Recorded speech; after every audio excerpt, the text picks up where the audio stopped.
They thought peace would come from treaties, but it was born from fire, from loss, and from the unbreakable will of a species that refused to kneel. This is the story of how humanity turned pain into purpose and chose restraint when they had every reason to destroy. If you're new here, don't forget to subscribe to the channel and smash that like button to show your support. Now let's jump into the story. The transmission began with static and a voice broken, shaking, layered with pain and heat. This is Commander Nolan of the Callan Strike Fleet Thorn's Claw. If anyone receives this, know this, we were wrong. Horribly, fatally wrong. The recording flickered, lights from flames dancing across a smoky metal wall. A low alarm buzzed in the background. The voice continued. We thought they were just another fractured species. Too divided to pose a threat. Too emotional to fight with reason. Too weak to win. We thought wrong. Nolan coughed hard, blood spattering the edge of the console he leaned against. His silver skin was scorched, his armor cracked and leaking. Coolant. The room behind him shook with distant explosions. We landed on one of their outer colonies. Small settlement. Peaceful. No real defenses. Just farmers, engineers, a few children. His voice broke, faltering. We thought it would be an easy show of power. Scare them. Push them to submit. He closed his eyes, remembering the screams, the fire, the single shot that started it all. One of his soldiers, Sorna, eager for glory, had taken a child. Not for information. Not even for strategy. Just to show they could. The mother begged, pleaded, screamed. Sorna laughed, and then fired. The silence afterward was worse than the shot. Within hours, the first retaliation came not from the government, not from any organized military, but from civilians. Humans with no training, no armor, just fury. Homemade weapons. Hacked drones, vehicles turned into battering rams. They didn't fight like soldiers. They fought like people who had nothing left to lose. Nolan had watched, stunned, as his troops were overwhelmed. They expected fear. What they got was fire. A fire that spread faster than they could escape. And then the real soldiers arrived. They weren't organized at first, Nolan said, voice weaker now. They acted in scattered waves. Small teams. But every time we hit one, 3 more would rise. Every death fed their rage. He glanced toward the shattered doorway of the control room. The ship's corridors were glowing with sparks and smoke, steel groaning under pressure. Their strength wasn't in technology. It was in the refusal to fall. Carrie, the ship's technician, stood nearby, clutching a weapon she'd never trained to use. Her eyes were wide, hands shaking. Sir, we need to evacuate. Nolan shook his head. There's no time, and no point. We won't make it out. Outside, through a cracked viewport, Earth's surface glowed with storm clouds and fire. Human gunships zipped past, firing precision shots. No cruelty, just purpose. Calculated, direct, efficient in ways that Callan hadn't expected from such. A passionate, chaotic species. They don't kill because they love it, Nolan muttered. They kill because they have to. Because something sacred was broken. We didn't understand what that child meant to them. To the mother. To all of them. He looked into the recorder. We saw only weakness in their love. But it's the source of their strength. The ship shook again, harder this time. A metal beam fell behind him, barely missing Carrie. The alarm screamed louder.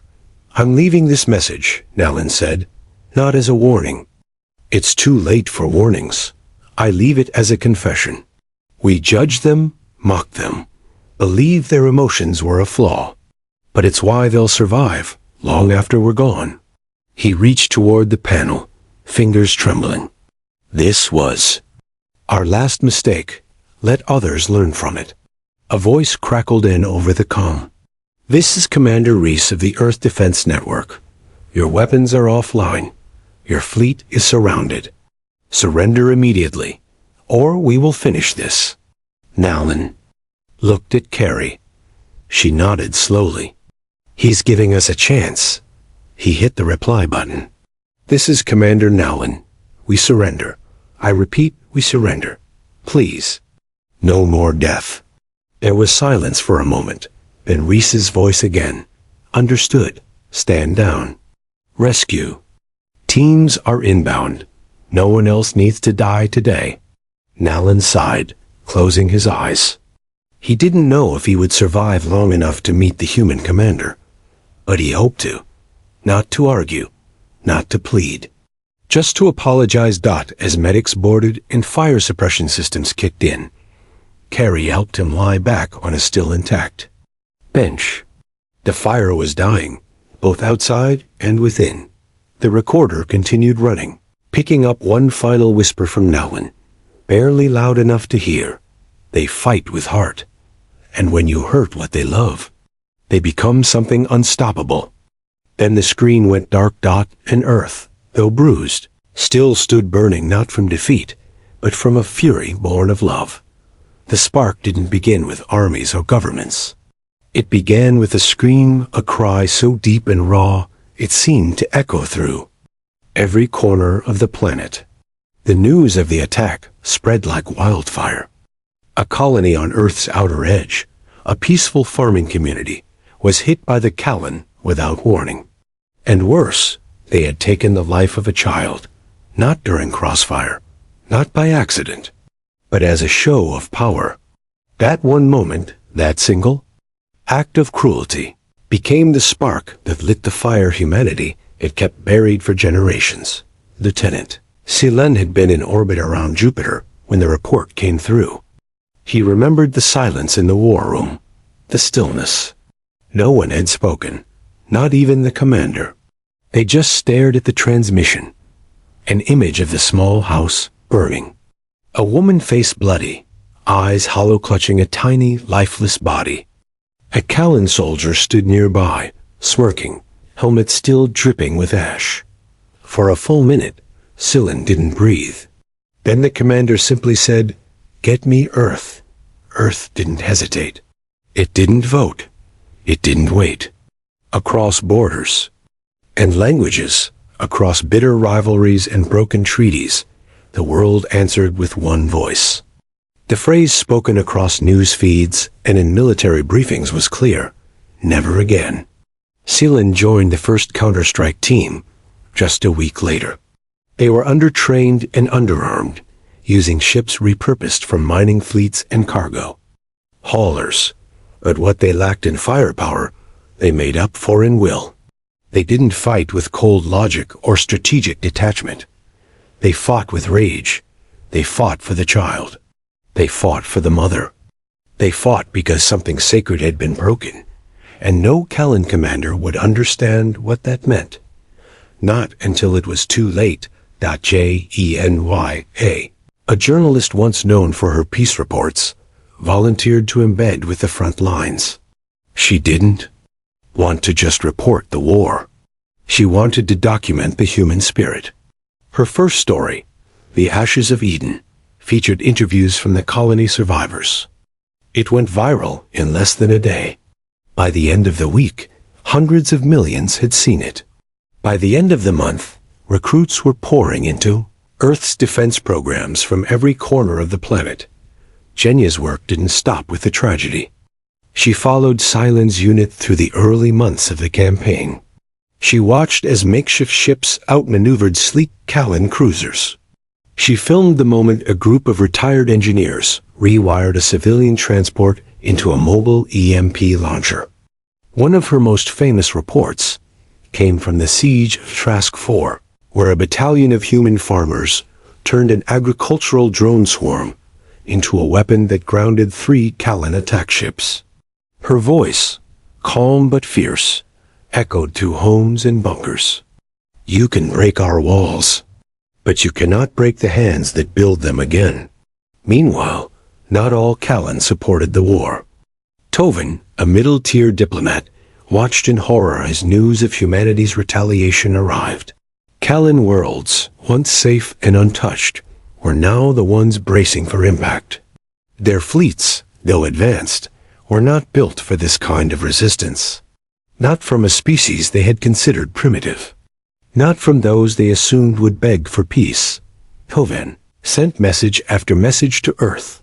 Proposals, apologies, ceasefire offers. All returned without reply. Earth wasn't ready to talk. Not yet.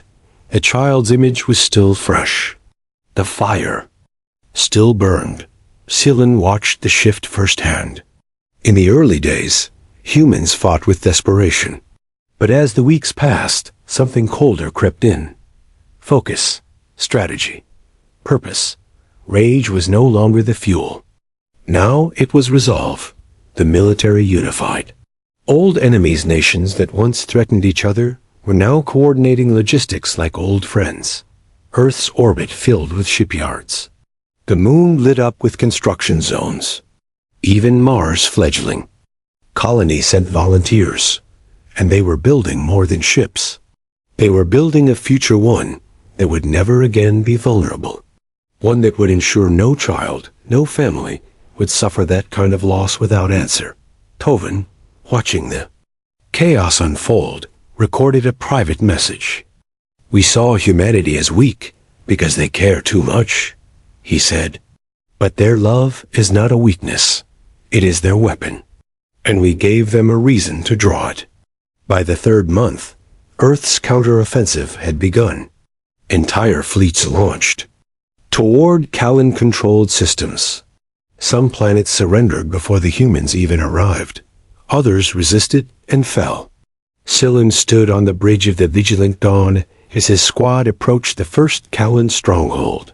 He looked at the image of the child on his screen, her photo worn at the edges. "We're not here to destroy," he said to his team. "We're here to make sure no one forgets." Genya broadcast the words lived to over 2 billion viewers. And somewhere in the darkness, on a world untouched by war, a Callan child asked his mother, "Are the humans really monsters?"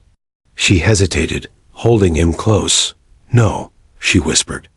"They're just people who remember." And now, the stars would remember too. The war was not something humanity had asked for. It was not built from greed or expansion, nor from the thirst to dominate. It was born from a single moment and act of cruelty that echoed across a galaxy, and the fury that followed. Now, months later, the fire that had sparked in silence had become an inferno. Humanity, once scattered and divided, now moved like a single force. And though they hadn't started the war, they were determined to end it. General Riles stood in the command center of the Vigilant Dawn, eyes fixed on the tactical display. Dots flickered across a galactic map, red for Callan systems, blue for human forces. The blue had begun to spread. What started as desperate resistance had turned into a steady, unstoppable advance. System after system fell not to conquest, but to reckoning. Humanity wasn't taking territory. They were clearing a path, making it clear, you do not come for us and leave without consequence.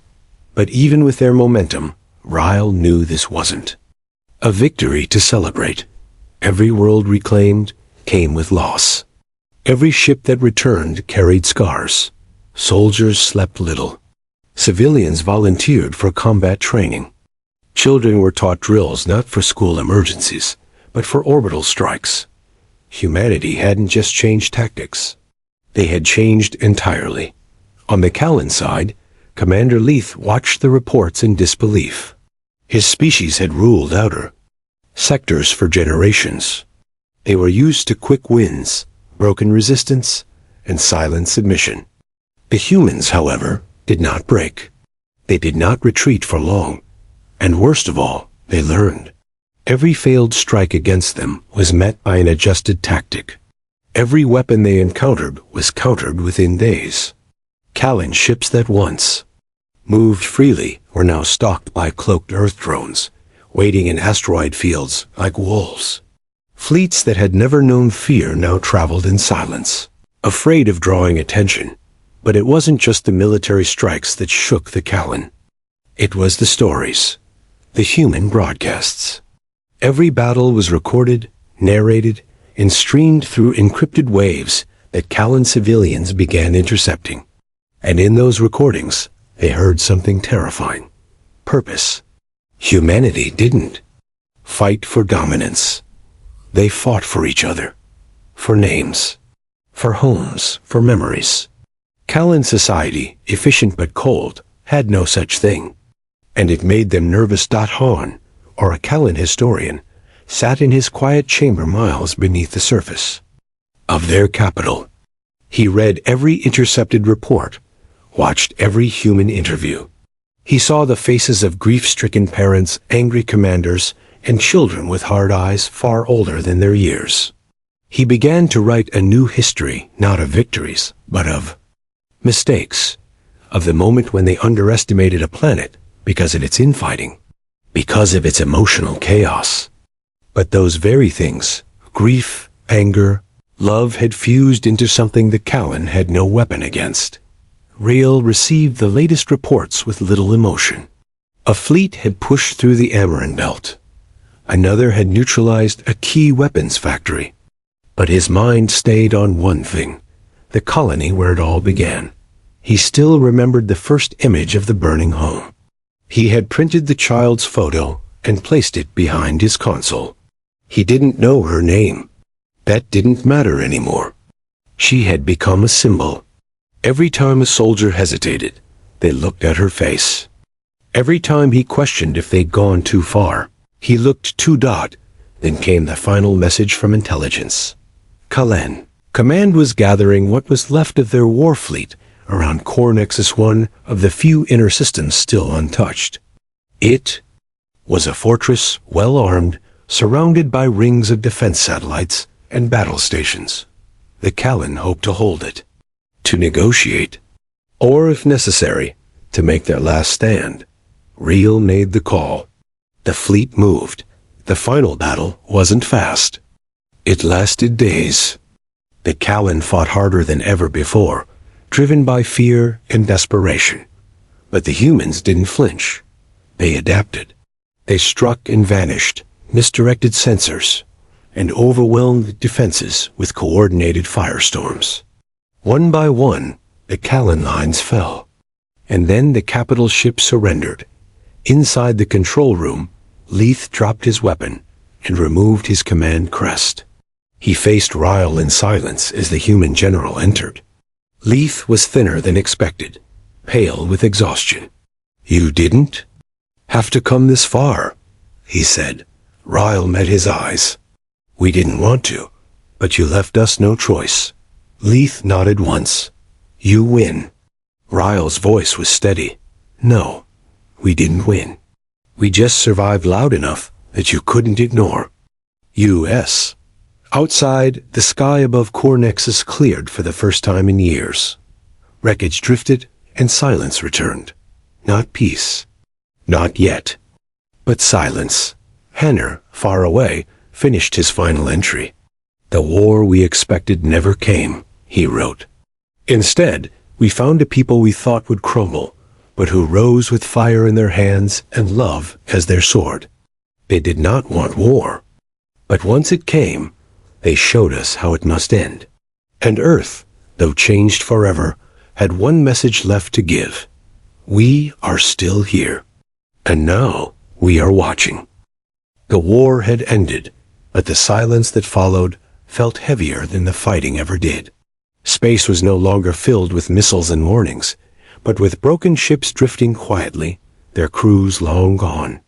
Across burned planets and shattered colonies, humanity stood in the aftermath victorious. Yes, but not without scars.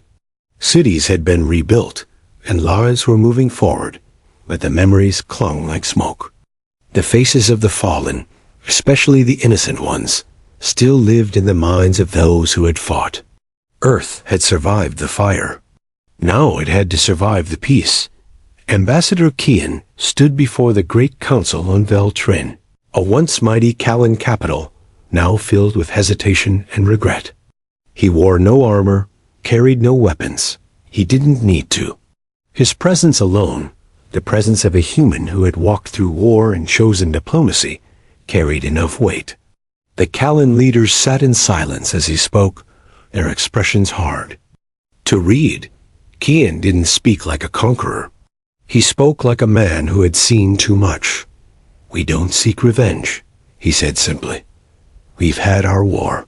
We don't want another. But if you ever threaten Earth again, if you ever touch our people, we won't stop at your fleets. We will burn the sky." The message was clear. Firm, but not cruel. Strong, but not hateful. Humanity wasn't looking for submission. They wanted something harder respect. And the Callan, after everything, gave it.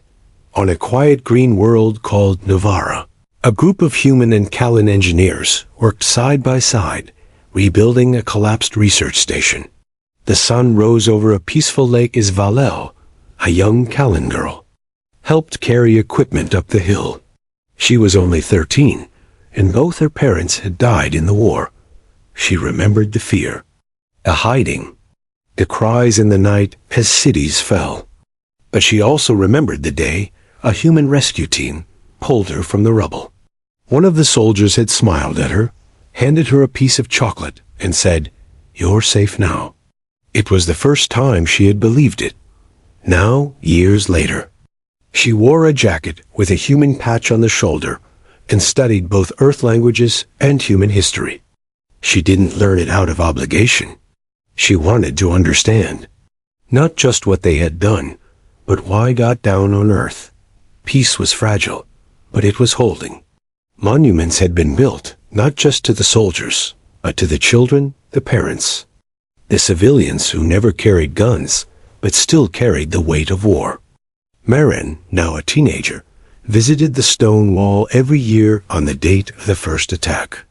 Her name wasn't on the wall, but everyone knew her story. She was the child who had survived when the world changed.